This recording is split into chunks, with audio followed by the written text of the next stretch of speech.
Saludos a todos. Esta vez se me ocurrió hacer un video distinto a los que normalmente acostumbro. Por eso, en esta ocasión, les traigo a todos ustedes un Draw My Life. Bien, comencemos.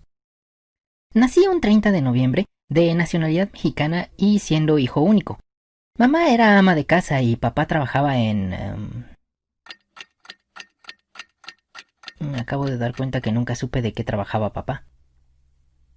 Bueno, a veces intentaba ayudarle con las cosas que hacía, pero como yo era un niño todo meco, siempre metía la pata y papá se enojaba.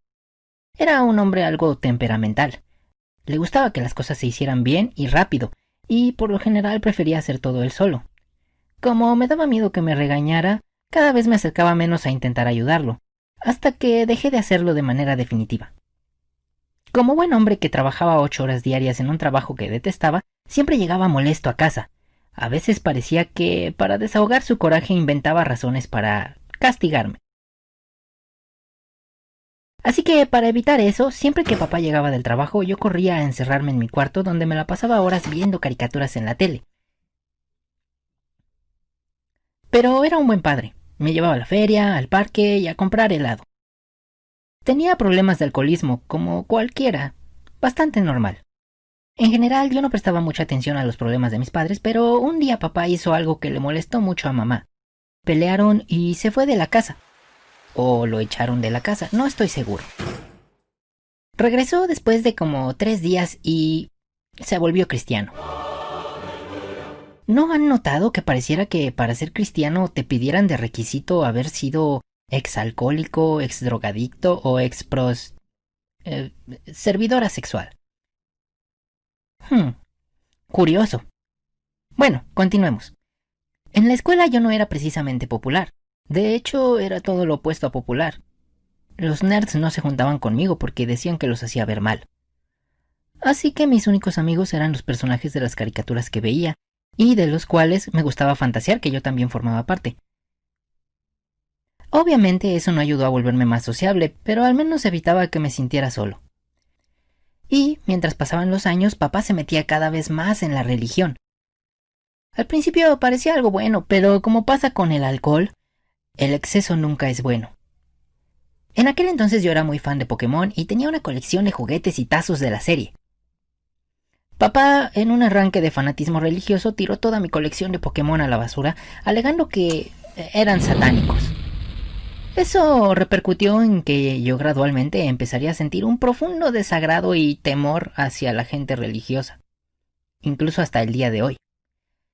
Y si bien al principio papá parecía haber cambiado su vida de manera positiva gracias al cristianismo, con el tiempo mamá y yo nos dimos cuenta de que solo había cambiado una adicción por otra. Como me la pasaba casi todo el tiempo en casa viendo televisión y casi sin convivir con gente real, hubo muchas cosas de la vida que nunca aprendí.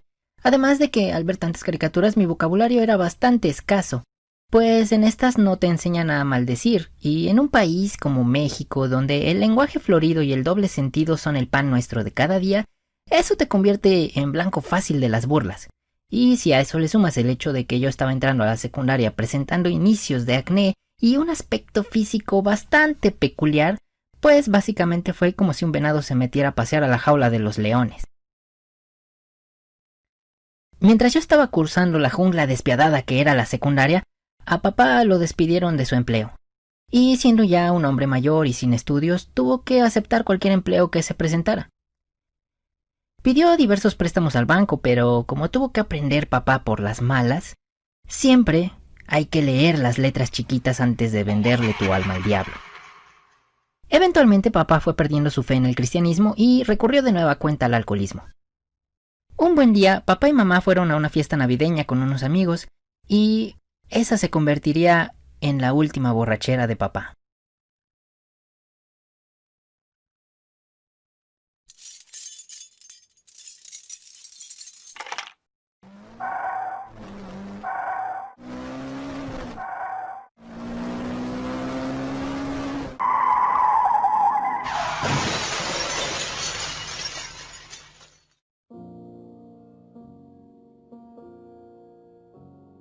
Tuve que ir a vivir con la abuela Advisor.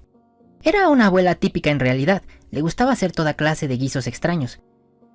Desgraciadamente no tuve mucho tiempo para convivir con ella porque la muerte decidió hacerle una visita una noche mientras dormía. Afortunadamente la abuela no me dejó desamparado. Tuve casa y algo de dinero para sobrevivir. En ese momento yo estaba cursando la preparatoria y tuve mi etapa emo, en la que incluso me dejé crecer el cabello. Y tuve mi primer computadora con acceso a internet. Ahí fue cuando conocí este maravilloso mundo de YouTube. Y vi que algunas personas subían videos hablando de sus vidas y me pareció que sería interesante hacer lo mismo. Así fue que subí mi primer video a YouTube. También durante esta época me dio por hacer muchas cosas. Aprendí a tocar la guitarra, aunque nunca fui demasiado bueno, y también me creé un gran hábito por la lectura. Todo iba bien en ese momento, tenía buenas calificaciones en la escuela, tenía amigos y varios pasatiempos. Pero a veces al llegar a casa se sentía un poco vacía, y fue cuando decidí que necesitaba compañía. Entonces me di a la tarea de conseguir una mascota, pero había algo que no me convencía. Necesitaba algo más que una mascota. Y fue entonces que me encontré con un mono que vendían en eBay. Al principio pensé que era un juguete, de esos que se veían muy reales, pero cuando llegó a casa resultó que era real. Sin embargo, al final fue una buena compañía, aunque a veces me sacaba un poco de quicio con sus travesuras y sus pulgas. Tiempo después, durante mi último año de preparatoria, ocurrió un suceso paranormal que cambió mi vida. La muerte se apareció en mi casa y se puso a grabar un videoblog en mi cuarto, y ante la impresión de tener a la muerte y a un mono rabioso en casa, salí despavorido a la calle. A su vez, eso llevó a que un vecino de un amigo que vivía cerca de mi casa llamara a un manicomio para que me encerraran por andar gritando en la calle. Al estar en esa institución mental, pasaron muchas cosas, algunas malas, otras muy malas, algunas incluso parecieran haber sacado de una película de ciencia ficción. Pero también, a pesar de la situación, algunas fueron buenas. Es curioso, pero llegué a sentirme más aceptado con los dementes e inadaptados sociales que con la gente normal y cuerda. Así que fuera del hecho de que no supe nada de mono y que en ese lugar ocurrían muchas cosas extrañas, me la pasé relativamente bien. Estábamos aislados del mundo. A veces nos ponían películas, pero nada más. No teníamos acceso a lo que pasaba en el mundo exterior. Finalmente, después de 3 años me fue posible salir. Pero al salir me sentía todavía más fuera del lugar que antes. Las cosas eran muy distintas. Todo había cambiado. Y me fue un poco difícil reintegrarme a la sociedad. Como no pude terminar la preparatoria, no conseguía un buen empleo. Así que cursé la preparatoria de forma virtual gracias a mi viejo amigo Sebas, que me dejaba usar su laptop y su internet para entregar mis tareas. Obtuve un trabajo con una mejor paga, pero no podía evitar sentirme un poco infeliz. Como si hubiera perdido el rumbo de mi vida después de tantos años en aislamiento.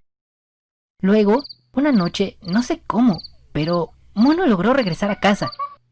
Y tengo que admitir que eso me llenó de alegría. Seguí trabajando con más empeño y continué subiendo videos a YouTube. Y de ahí en adelante decidí tomar el control de mi vida y a recuperar el tiempo perdido. Me dije a mí mismo que saldría más y que no volvería a aislarme del mundo. Y luego se desató el coronavirus y nos dijeron que teníamos que aislarnos del mundo. Y así llegamos a la actualidad, donde todo parece un desastre, pero no queda más que esperar para ver cuál será el desenlace de este nuevo capítulo de nuestras vidas. Bueno, pues así concluye este Draw My Life. Espero que les haya entretenido. Eso ha sido todo por esta ocasión. Nos veremos en un próximo video. Que tengan un excelente día y hasta la próxima.